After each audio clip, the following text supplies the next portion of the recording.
Entonces, hablando del aborto, hay un pasaje en el libro de Salmos 127, capítulo 3, que dice: los hijos son un regalo del Señor y son una recompensa de su parte. Y a mí me llama la atención porque recuerdan que la semana pasada ya demostramos que el aborto, tanto científicamente como bíblicamente o también a nivel de sentido común, es algo que está asesinando sí o sí a un ser humano. No es una semilla, no es un arbolito, es un ser humano y lo demostramos científica y bíblicamente. Y cuando la Biblia habla de que los hijos son un regalo del Señor, son una recompensa de su parte, Él está también reconociendo esto, que en el fondo los niños que Él nos entrega vienen a premiar, como dice nuestro querido pastor Rocha, bendiciones de las sin patas. ¿Por qué? Porque cuando nacían los hijos antiguamente se les decía: ¿cuántas bendiciones tiene? No, yo tengo 3. A mi mamá le preguntaban: ¿cuántas bendiciones tiene? Yo tengo 8, imagínate. Oh, Dios te debe querer mucho.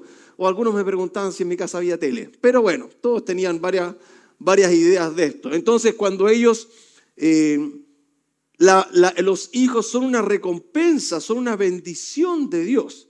Y yo sé que hoy en la generación que estamos viviendo cada vez se pretende tener menos hijos. Y no vamos a hablar de eso hoy. Cada vez hay más parejas que deciden no tener hijos. Y tampoco vamos a hablar de eso hoy. Lo que hoy vamos a hablar de ese 47% de embarazos que no son deseados. Lo que hoy vamos a hablar de que casi la mitad de los embarazos en este planeta, a pesar de todos los métodos anticonceptivos que existen, no son deseados. Lo cual se contradice un poco con entender que los hijos son un regalo del Señor, son una recompensa de su parte, como lo dice el rey David. Entonces, hablando de esto, vamos a meternos un poquito en la industria del aborto. Porque Abby Johnson es una exdirectora de la multinacional abortista que se llama Planned Parenthood, que es la cadena de clínicas abortistas más grande del mundo. Resulta que esta persona, después de 8 años en el cargo como directora de esta clínica, se convirtió en una activista pro vida. Todo lo contrario, imagínate, alguien que dirigía la cadena más grande del mundo de clínicas abortistas. Y resulta que se convirtió y hizo una película que se llama Unplanned, que puedes encontrarla en alguna de las plataformas, puedes googlearla, se llama Unplanned. Y otro de los más famosos también, personas que se cambiaron de ser abortistas a ser pro vida, fue el difunto doctor Bernard Nathanson, el llamado rey del aborto, que colaboró incluso en la legalización de la ley de la fin de la gestación en los Estados Unidos y cofundó el grupo abortista Naral. Él dijo: soy responsable personalmente de 75,000 abortos. Luego dice: he abortado a los niños por nacer de mis amigos, de mis colegas, de mis conocidos e incluso de mis maestros, añadió. Más tarde, poco tiempo después de que el fallo Roe versus Wade comenzase a otorgar una cobertura constitucional al aborto, la imagen de un niño en la pantalla del ultrasonido al realizar una ecografía le impresionó. Porque ¿sabes tú que por ley hay lugares en los cuales a las mamás, antes de decidir abortar, por ley les ponen una ecografía y les hacen escuchar los latidos de su corazón, de ese niño? Lo cual ha venido a demostrar que estas personas, un buen porcentaje, se arrepienten de esto. Y le pasó a este doctor. Dice que el doctor, después de esta experiencia, de la cual nunca había dudado de su confianza, de estar prestando ese servicio a cualquiera que se lo pidiera, comenzó a dar testimonio en defensa de la vida. Uno de los argumentos a favor del aborto es insistir en que la definición de cuándo comienza la vida es imposible, que es una cuestión teológica o filosófica y es cualquier cosa menos científica. Él escribe en su autobiografía llamada la mano de Dios, donde también incide en la fetología, muestra de forma evidente de la vida en la concepción. Como lo vimos la semana pasada, es posible científicamente demostrar que dentro de la panza de la mamá hay un ser humano y es vida. Esto no está en duda. Ahora, como ya establecimos esto científicamente, lo que estaba pasando, y que la vida comienza en el momento de la fecundación, y que dentro de la panza de la madre a los 2, a los 3, a los 4, a los 5 y a los 9 meses hay un ser vivo dentro, el libro de Jeremías capítulo 1, verso 5 dice: te conocía aún antes de haberte formado en el vientre de tu madre. Antes de que nacieras te aparté y te nombré mi profeta a las naciones. Eso le está hablando Dios a el profeta Jeremías. Pregunta, ¿cuándo lo escoge? ¿Cuando él nace? ¿Cuándo lo escoge? ¿Cuando cumple su mayoría de edad? Porque como aprendimos la semana pasada, hay naciones en el mundo que históricamente han reconocido a la persona o al niño como un ser humano, como un sujeto de derecho en distintas etapas de la vida. Recuerdan que cuando hablamos de la edad antigua, donde se celebraban estos cultos a estos dioses que se sacrificaban niños, los niños no eran considerados seres humanos antes de los 6 años, por lo tanto no eran sujetos de derecho. Por eso los padres podían donar a sus hijos para que los quemaran en esos hornos que eran esos dioses paganos, y no había ninguna repercusión porque ese niño no era un humano, por lo tanto legalmente no tenía derechos. Hasta la Declaración de Ginebra, donde nacen los derechos del niño. Bueno, pues algún día debería salir la Declaración de Santiago donde diga los derechos de los fetos. Pero no ha habido nadie que haga una declaración. La Declaración de Ginebra comienza desde que ese niño nace, pero no ha existido una ley universal que hable de que ese bebé que está dentro de la panza de la mamá también es un sujeto de derecho. En Chile tenemos aprobado hace muchos años el aborto en 3 causales, ¿sí o no? Causales terribles, causales complejas, causales que vienen a hacernos humanizar un homicidio, porque podemos razonarlo. Es completamente razonable el preguntarse qué hacer si yo me pongo en esos casos de estas mujeres que verdaderamente han pasado por ello. Y yo te quiero mostrar las 3 causales en las cuales está el aborto en Chile permitido. Causal número 1, cuando la mujer se encuentra en riesgo vital, de modo que la interrupción de ese embarazo evite el peligro para su vida. ¿Me sigues? Entonces, esta causal puede suceder a lo largo de toda la gestación. Puedes tener 6 meses y si te provoca esta causal, desde ese momento está absolutamente legalizado que puedas abortar. ¿Me sigues? Ahora, dentro de nuestra ignorancia en la medicina en nuestro país, esto es totalmente lógico, ¿no? Claro, la madre se va a morir. Y como la madre se va a morir, matemos al niño para que la madre no se muera. Yo prefiero elegir por la madre. Suena lógico. Pero resulta que esto es solamente un artilugio para hacer entrar el concepto del aborto en nuestra mente, porque este causal no tiene ningún sentido en la práctica de la medicina. Mira, la prohibición del aborto en Chile no ha impedido ni antes ni ahora que los médicos practiquen de manera legal y abierta las terapias necesarias para salvar la vida de la madre. De hecho, el aborto está definido como una acción que busca impedir que un embrión o feto continúe con su desarrollo intrauterino, categoría en la que no caben los tratamientos que nosotros practicamos. Todos los médicos a quienes se le ha consultado este punto han sido categóricos. A ninguna mujer en Chile con riesgo de muerte se le niega en nuestro país el tratamiento adecuado para salvar su vida, aun cuando si por causa de su aplicación se interrumpa su embarazo. Porque ¿sabes qué? Una cosa, pongámonos en el ejemplo de la preeclampsia. ¿Alguna vez has escuchado hablar de eso? ¿Sí? la mujer le sube la presión de tal forma que el feto dentro de ellos también se contrae y sufre un montón de complicaciones dentro de la panza, ¿cierto? Le llega menos oxígeno, menos comida, crece menos y muchas cosas, ¿cierto? Y le sube la presión de tal forma que a veces no consiguen estabilizarla y la mujer puede convulsionar, lo cual le provocaría o quedar vegetal o le provocaría la muerte. Por lo tanto, en esos casos, uno diría, el bebé está provocando eso. Hagamos un aborto, matémosla.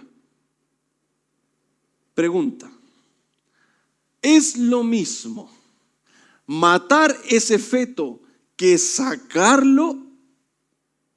¿Es lo mismo? No es lo mismo. El aborto es ingresar con algo extraño dentro del cuerpo de la madre y asesinar al niño y una vez muerto, sacarlo. ¿Sí? Distinto es, si una mujer tiene preeclampsia y se le hace una cesárea para sacar al bebé y los pediatras, los neonatólogos, con un niño prematuro, hacen todo lo posible para salvar a ese niño. Y si no vivió, ese es un tema de Dios. Pero no lo estoy matando. Esto es lo que están diciendo los médicos. Cuando una mujer está en riesgo de vida, el doctor puede decidir sacar al niño.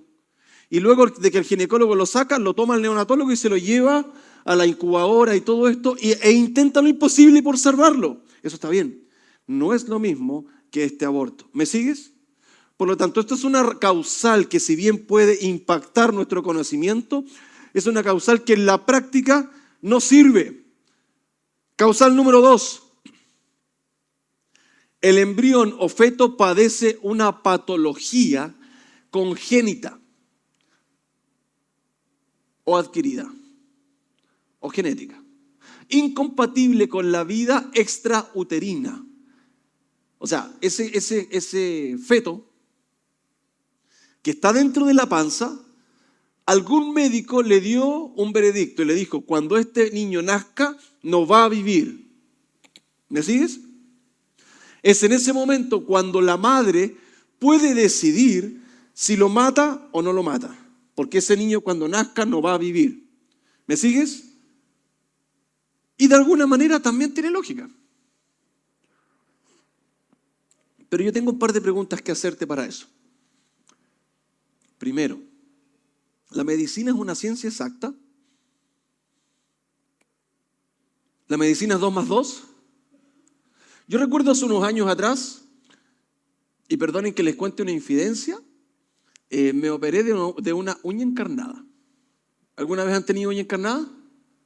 ¿No? Yo sí. Todos los veranos los dedos gordos como empanadas. No me pregunte por qué. Es genético y mis hijas sufren de lo mismo. Entonces me hice el valiente y cuando llegué a adulto dije, me voy a operar esta uña que me tiene chato porque a cada rato se me encarna. Fui al médico. Me operaron. Una uña de un pie. Algo re simple. Anestesia local, no te duermen nada, sino que te ponen un par de inyecciones y empiezan, ¿cierto? Cortan, queman, vaya a saber usted. Cuando voy entrando a la clínica y en la recepción, me hacen firmar un documento que me dice que yo exculpo a la clínica de cualquier problema que haya en ese procedimiento, ya sea en el proceso, en la anestesia, que ni siquiera me iban a dormir, en cualquier proceso que eso pasara. Y la pregunta que yo tengo si yo me imagino que la medicina es una ciencia exacta, es como matemática. 2 más 2, 4. Listo. Entonces yo digo, o sea, usted me dice que yo me meto al quirófano donde tengo que pagar. Y usted me dice que puede ser que pasen cosas que el médico no tiene contemplado. Sí, porque no todas las personas reaccionan igual a los tratamientos, a los estímulos, a los medicamentos. ¿Me sigues? Yo sé que aquí hay algunos médicos en nuestra iglesia y están de acuerdo con eso. Entonces yo tuve que firmar un contrato que yo los exculpaba para no poderlos demandar si algo me pasaba. Pregunta, si esos médicos no pueden decirme a ciencia cierta que ese procedimiento en una uña del pie va a salir bien o va a salir mal, ¿cómo puede ese médico decir a ciencia cierta si ese feto cuando nazca va a vivir o va a morir? Porque han habido muchos casos de niños inviables que han nacido y han vivido 2, 3, 4, 5, 10, 15, 20 años y han vivido. Pregunta, si un niño nace y vive 10 años, 10 años, nace día 1 y muere justo en el cumpleaños de los 10 años, ¿no vale la pena esperarlo? Entendiendo que es una bendición y que si es una vida así dure 1, 2 o 10 años, ¿no vale la pena esperarlo para que viva su vida durante esos 10 años? Porque yo podría decidir por alguien que va a tener una corta o una larga vida, yo podría decidir de antemano cuánto tiene que vivir ese niño. Entonces, ni el médico me puede asegurar a mí, ni tampoco yo debiera conscientemente coartar la vida de ese feto, entendiendo que así viva 1, 2 o 10 años, él tiene derecho a vivir. Porque la vida corta no te da derecho a no vivir. Hay unos cactus que dan una flor que crece una noche. ¿Sabía de eso, no? Y como crece una noche, ¿qué vamos a cortar la flor? Al contrario, le hacen una fiesta porque vive una noche. Segundo, ¿no es tu vida referente a la vida de Dios muchísimo más corta que la de Él? Claro, probablemente vas a vivir 60, 70, 80 años, ya 100 años si te portaste bien y no carreteaste nunca en tu vida. Ok, y si te dormiste todos los días a la hora, 105. ¿Cuánto vive Dios? Eternamente. No podría Dios decir, la vida es muy corta de ellos, matémosla ahí. Causal número 3. Y esto es probablemente la más compleja de todas. Si el embarazo es resultado de una violación. Y yo quiero que se entienda la figura de por qué se hace esto. Primero, la cantidad de personas que quedan embarazadas durante un año por el hecho de haber sido violadas, créame que es ínfima, casi 0,0000. Primero, porque la cantidad de violaciones en una sociedad no es tan gigante. Y segundo, porque para que tú quedes embarazada producto de una violación es mucho menor la posibilidad. Pero sí hay casos de esto. Esta causal se pone para venir a racionalizar o humanizar lo que está sucediendo, primero. Y segundo, meter en la mente el concepto de aborto, cosa que en 20, 30 años más, la palabra aborto, que en un momento era complejo para nosotros, para ellos ya no lo va a hacer. ¿Ok? Y esa es la principal razón de esto. Resulta que deben haber pocas cosas más terribles que ser violada. Y yo creo que aquí hay muchas mujeres que pueden entender eso. Número 2, deben haber pocas cosas más terribles aún que ser violada y salir embarazada de esa violación. Y yo lo entiendo. Pero racionalicemos el otro lado.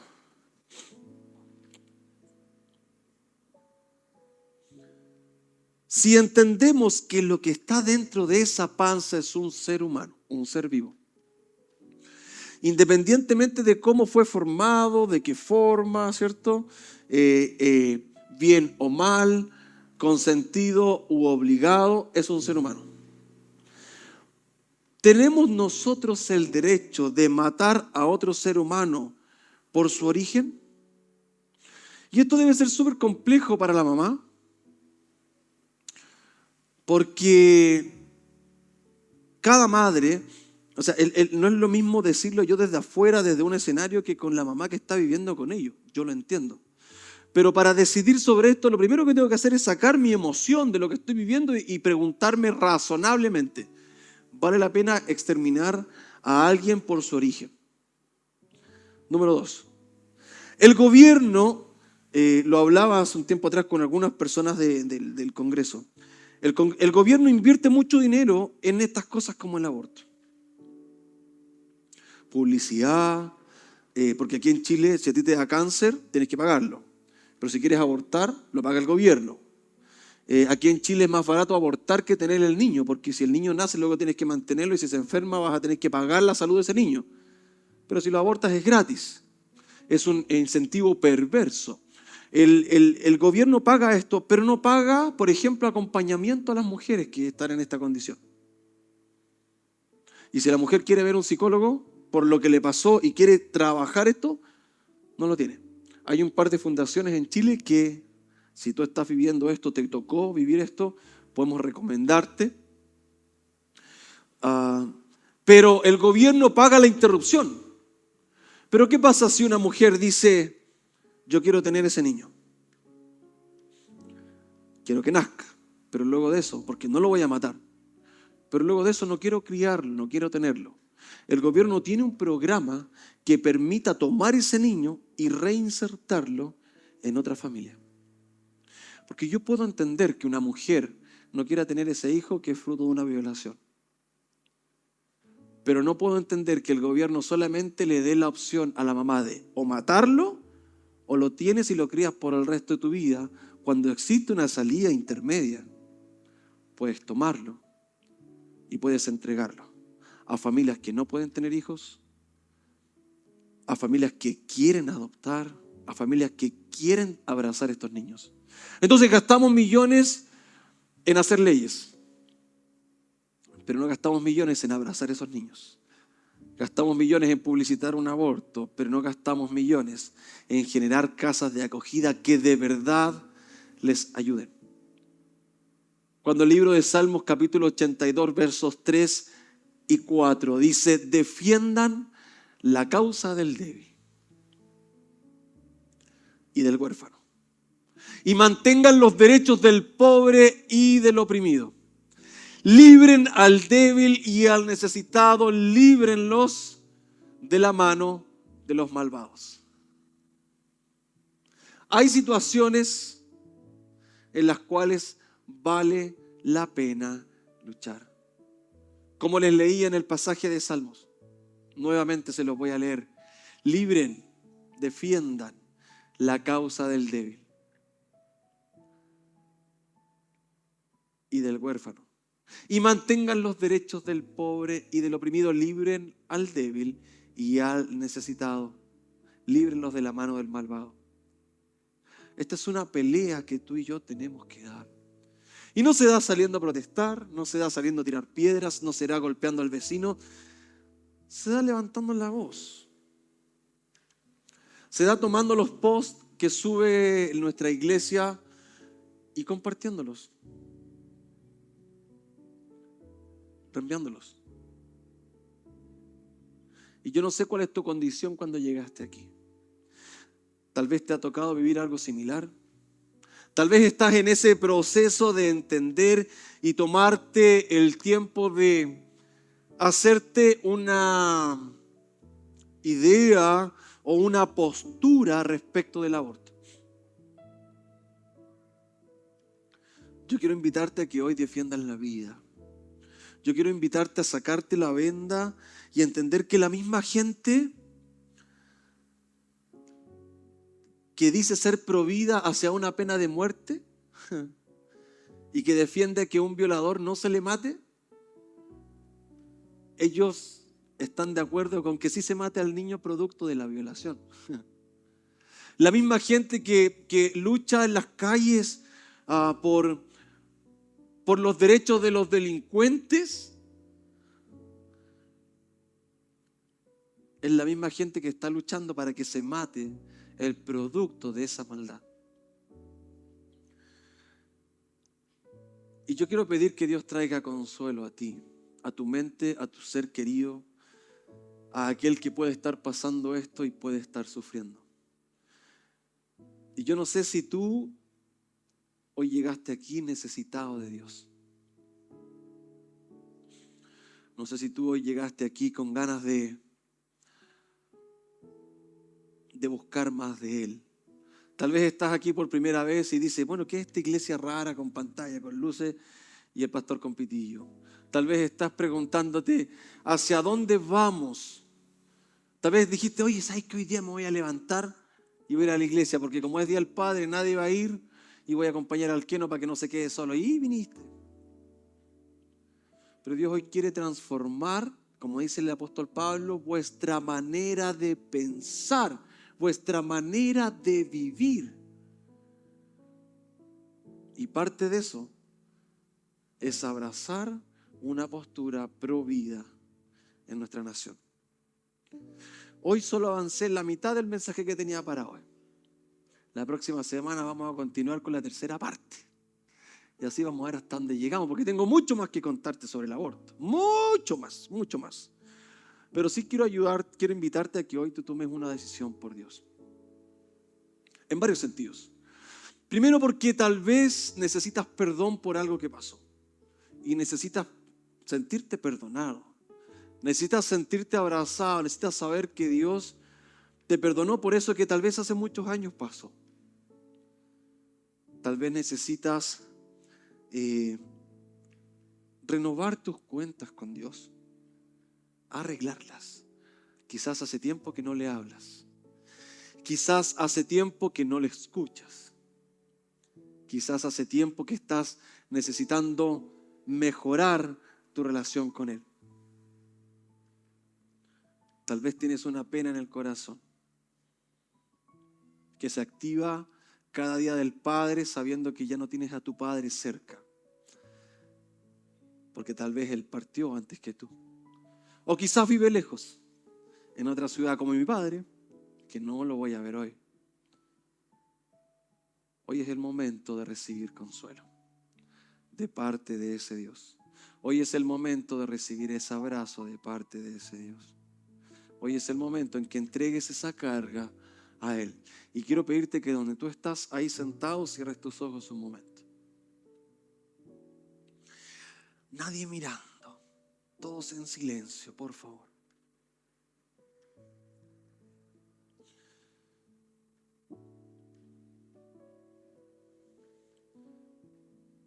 Me gustaría orar por ti. Quiero saber cuántos aquí necesitan oración. Levanta tu mano, yo quiero orar por ti. Bien, manténganla arriba, gracias. Allá arriba también los veo, aquí también. Acá manténganla arriba un ratito, manténganla arriba, no la bajen. Eso, manténganla arriba, te veo, gracias, manténganla arriba. Bien. Gracias, Padre, por este día. Gracias porque tu palabra es fiel, es grande, es amorosa, porque nos enseña, nos confronta y nos alivia cada día. Te pedimos por favor por todas esas manos levantadas que están en este momento hacia el cielo. Que todos aquellos puedan encontrar consuelo, solución a sus complicaciones, un abrazo de tu parte, que tu Espíritu Santo pueda confrontarlos, abrazarlos y amarlos. Acércalos a ti. Sé que tal vez hay algo que se está interponiendo. Ayúdales, háblales ahora.